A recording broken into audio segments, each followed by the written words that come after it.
Pemirsa DPRD Sumatera Selatan dalam rapat pansus yang dilakukan oleh Komisi 3 bersama mitra yakni PT Suwarna Dwipa meminta secara khusus agar pendapatan pengelolaan asrama haji oleh PT Suwarna Dwipa bisa berkontribusi pendapatannya bagi pemerintah provinsi sebesar 2,7 miliar rupiah setahunnya. Rapat pansus dilakukan oleh Komisi 3 dengan mitra membahas sejumlah permasalahan dan laporan anggaran serta pendapatan. Salah satu mitra yang diundang rapat yakni PT Suwarna Dwipa yang mengelola hotel, asrama haji, serta sejumlah aset penginapan lainnya milik pemerintah Provinsi Sumatera Selatan. Dalam rapat tersebut, Pansus DPRD Sumatera Selatan Komisi 3 memberikan rekomendasi kepada PT Suwarna Dwipa terhadap pengelolaan asrama haji sesuai ketentuan perundang-undangan. Sebagaimana penilaian yang dilakukan pada tahun 2025 oleh Biro Umum, Biro Ekonomi, BPKAD, dan Bapenda, jika asrama haji yang dikelola oleh PT Suwarna Dwipa harus dapat memberikan kontribusi PAD kepada pemerintah Provinsi Sumatera Selatan sebesar 2,7 miliar rupiah dalam setahunnya.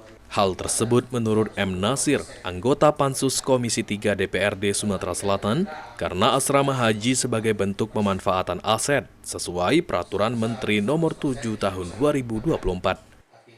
Yang nilainya mereka harus memberikan kontribusi pendapatan asli daerah kepada pemerintah provinsi senilai 2,7 miliar dalam 1 tahun. Ya, mengapa demikian? Ini adalah bentuk pemanfaatan aset. Sebagaimana yang diatur oleh Peraturan Menteri Dalam Negeri Nomor 7 2024, pemanfaatan aset ada 4. Yang pertama, sewa menyewa aset. Yang kedua, kerjasama pemanfaatan aset. Yang ketiga, bangun guna serah atau bangun seraguna. Yang keempat adalah kerjasama penyediaan aset. Atas permintaan DPRD Sumatera Selatan untuk menaikkan PAD pengelolaan asrama haji sebesar 2,7 miliar rupiah setahunnya, Direktur Utama PT Suwarna Dwipa Solahuddin Arsad menyatakan keberatan.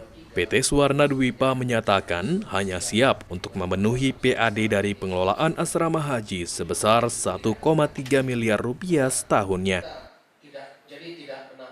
Jujur Suwarna Dwipa ya keberatan. Tapi kalau memang dari Pak Gubernur mengeluarkan 1,2 itu ada penugasan dari Pak Gubernur.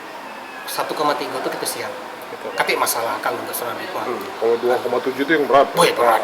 Dari kita nih banyak beban karyawan lama. Layarannya itu yang masalahnya itu kan karyawan lama. Namun demikian, Solahuddin mengungkapkan jika PT Suwarna Dwipa siap untuk meningkatkan PAD pemerintah Provinsi Sumatera Selatan sesuai perintah Gubernur. Tim Liputan PAL TV.